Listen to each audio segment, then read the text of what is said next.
compassion-based education system. Something that can change the world in today's day and age.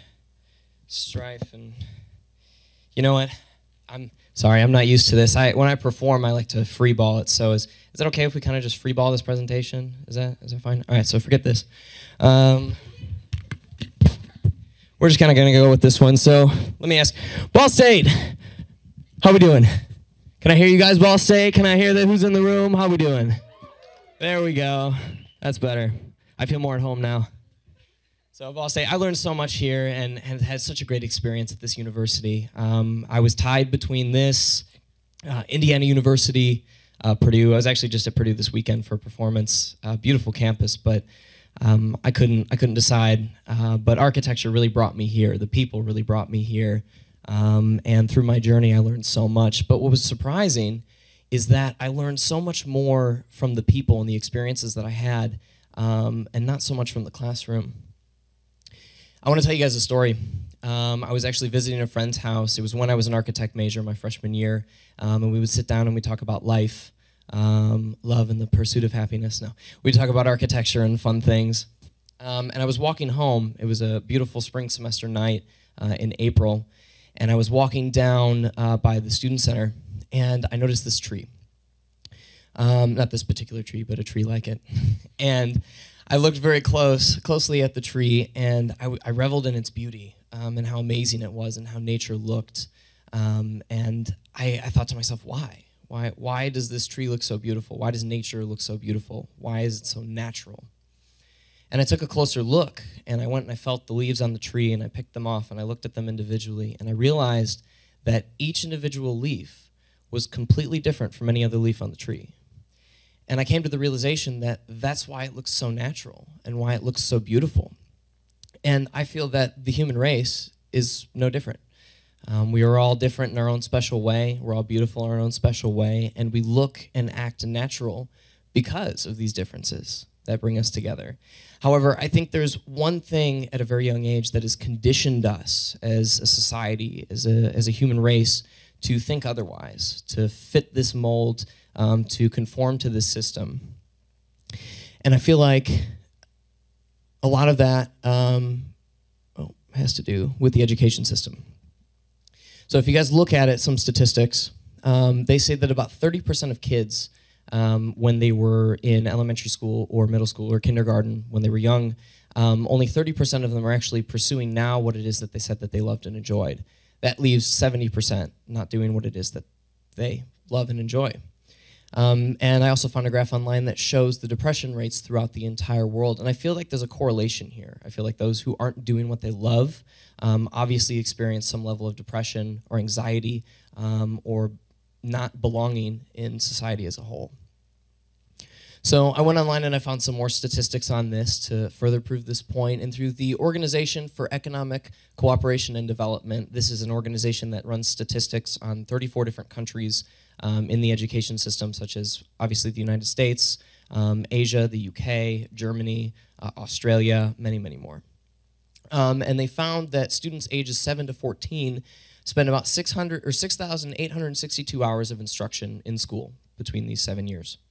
If you add just one hour for lunch during the day and even just 1 hour of homework, which, let's be real, guys, we all know we did more than 1 hour of homework for all of our entire education, but just on the small end, that's approximately 1,710 hours per year spent doing schooling. And if there's 8,760 hours in 1 year, that's approximately 20% of your year is spent doing some kind of schooling instruction in schools. Now, a lot of you guys may have been here when you were young, grueling away at math, English, whatever it may be that you were not strong at, and sitting thinking to yourself, why am I doing this? I'm passionate about music and art or teaching, but they're teaching me quantum physics. When am I ever going to use this? And it's one of those things where we're conditioning kids at a young age to think that we need to learn this information, we need to regurgitate this information, and then we need to go find a job in the workforce. So I wanted to bring up a quote of standardized testing from Alicia Anthony. She's an author studying at the University of Spalding. And she says, overall, these tests do not measure some of the traits that are most important in education. Innovation, creativity, and love of learning are arguably the most important traits for students to have in today's world. And I would agree with this. And would most of you agree that children are like sponges? They soak up everything that you give them. Anything that you tell them is truth, or anything that you tell them is important as an adult or as a role model, they believe you. And I love what Matt King was talking about earlier, about his technology that he created. I think that's phenomenal and can really, really help this problem that's going on. However, there's a mental shift that needs to happen in our education system for this to really take hold and for people to really make change. So, all you neuroscience nerds out there, I did some research on this as well and found out that according to Dr. Jean Van Tassel, babies have more neurons than adults.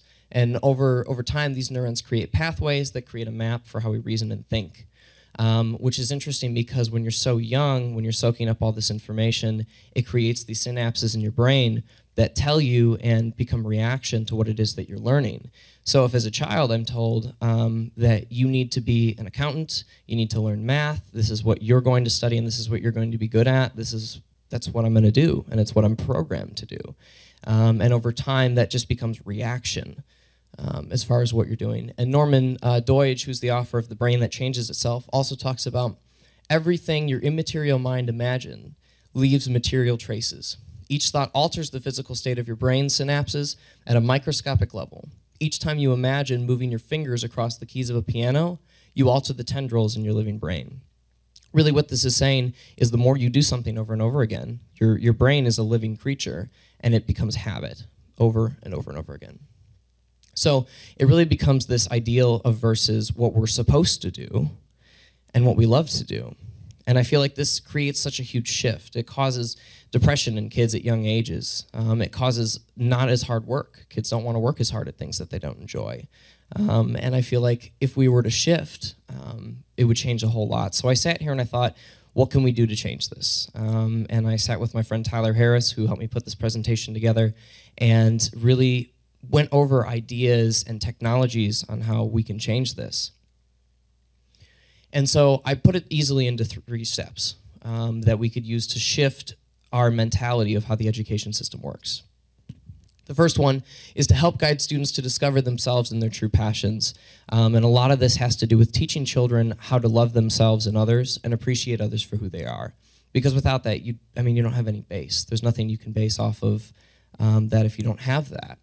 So really what this would entail is that teachers would sit down with young students and ask them, what do you enjoy? What do you love most? What do you like to do? And after doing so, then we can move to the next step, which is provide and teach applicable knowledge useful for their desired goals. So put them in trades or connect them with people and network them with people that they can work with to further this passion. And the third step is to help facilitate opportunities and encourage students to pursue their dreams. And this ties in with obviously the teaching aspect of it and helping them get connected in the communities that they need to be connected with to be successful. Now, I'm going to add another spin onto this, something that is the biggest kept secret of the universe as to how to create this and how to make this work. Is everyone here familiar with Nikola Tesla? Raise your hand if you're familiar. Most people in the room. Brilliant man. 2 of my favorite quotes from him: if you want to find the secrets of the universe, think in terms of energy, frequency, and vibration. And also, the day science begins to study non-physical phenomenon, it will make more progress in 1 decade than in all previous centuries of existence. So if we can take this knowledge and we can apply it to what we've learned today and what we've learned throughout our lives, we must realize that the brain is a transmitter and a receiver. And if we can realize this, we can put out certain frequencies and certain energies to bring to us people and opportunities that we want and we need to be successful in the things that we want to be successful in. Not teaching this to kids at a young age is so detrimental to our society because without it, kids are lost. They are told that this is what you have to study and this is what you're going to be good at, therefore you must do it. I mean, who wants to do that? Nobody. And it took me years to break this mold. The synapses in my brain had constantly been reinforced with this idea that there were things that I had to do to be successful, and it threw me for a loop. I mean, for years, depression, thoughts of suicide, self-mutilation. It was a very rough time in my life to not be able to express who I was, especially at a young age. Also, another very important man in history, Napoleon Hill, wrote a book called Think and Grow Rich, where he talks about many things, such as how to be successful, how people such as Dale Carnegie and Henry Ford created the success that they did in their lives. And he talks about how whatever the mind of man can conceive and believe, it can achieve. And I know this is true because I've experienced it. And I went through these steps, and I've proved that the system has worked time and time again. It just took me some time, considering I started it when I was about 19 years old. Step one was discover my passion for music. It was something that I knew existed since I was a little kid, but was not able to foster this until later in life. There's actually a video of me, I'm still looking for it. It's on a VHS tape somewhere in my house, but it's me at my grandparents' house during Thanksgiving when I was 2 years old. You guys ever played with Tinker Toys before? Anyone here as a kid? Yeah. I made a little guitar and a drum set out of Tinker Toys, and I want to rock, and just saying that over and over and over again until my parents thought it wasn't cute anymore and then turned the videotape off. But I knew that ever since I was a little kid, music was something that I wanted to pursue. And then I knew that to do this, I had to educate myself on things that I needed to know to be successful in the music industry. And obviously that's being talented at singing, playing instruments, guitar, drums, bass, whatever it may be. But it also entails having a business sense and being able to communicate to people and being able to be passionate about something. So I spent years doing independent research on stuff like that, and I also created my own major with the Integrated Studies program, where I sat down with the assistant dean and provost and explained to her my life goals and what it is that I aspired to do, and handpicked every class that I've taken since junior year to help further myself in this field. Step 3, you can't see it because for whatever reason the picture covered it, but step 3 is to integrate yourself into this, to really throw yourself forward and believe that this is possible, and surround yourself with people who are doing it and believe that you can do it as well. So what I did is I laid out my goals for the next 64 years.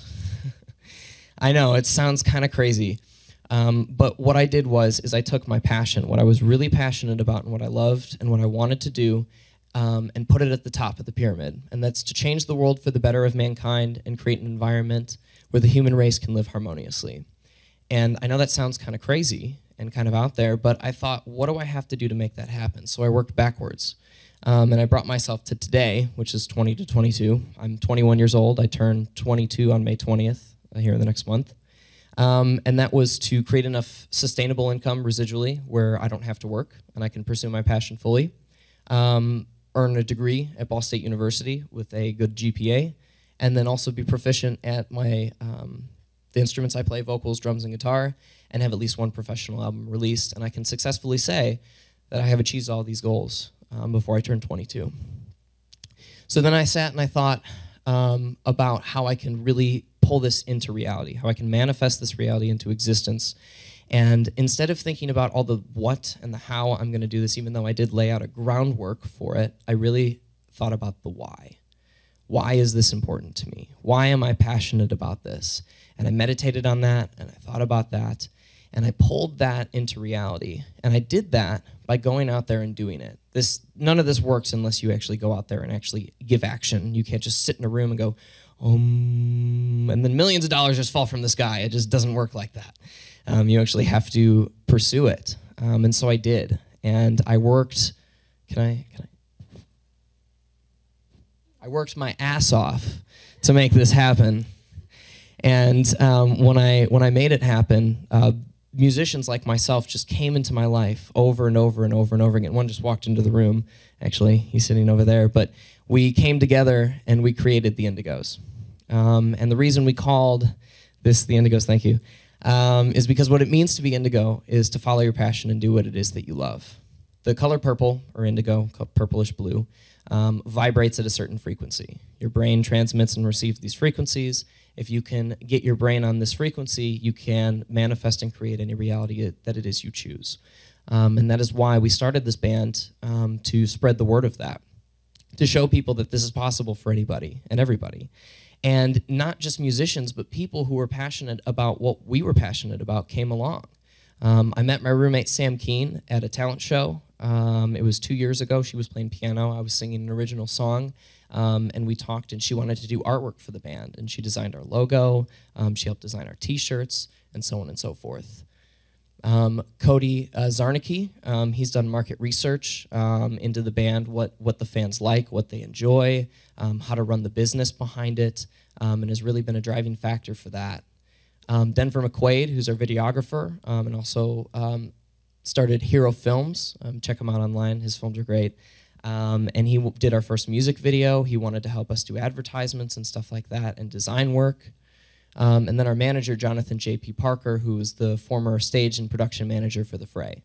And all of these people came into our lives because we all believed that this was possible, and we all vibrated at this frequency of a passion that we knew was going to happen. We changed the synapses in our brain and reconditioned ourselves to believe that this was a reality that we wanted. And this all led to us actually winning Best Local Band of 2015, according to the Daily News. So it works. If you really believe in something and you work at it passionately, it will happen. So I'm urging you guys to imagine a society where in schools we teach this to kids at a young age, to discover what their passions are and then to foster them. Give them opportunities and tools that they need to move forward in life.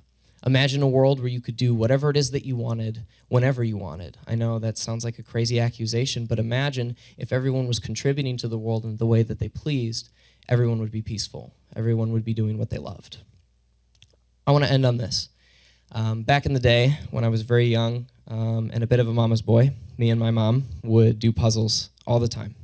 6 to 8 hours a day, we would sit in our dining room, 5,000, 10,000, 20,000 piece puzzles, two-dimensional and three-dimensional, all the time. It was one of our favorite hobbies. And what I realized was that the puzzle, much like the tree, has pieces that are completely different from each other. But they all need to come together to create the whole, the picture. So I thought that in today's day and age, the puzzle pieces that we have, we're taking them and we're cutting them into squares and then organizing them by size. The standardization in education is not allowing us to be original and not allowing us to break outside of ourselves and do what it is that we truly enjoy, at least without digging a hole of debt, at least for the collegiate level. And by doing this, the puzzle will never be complete.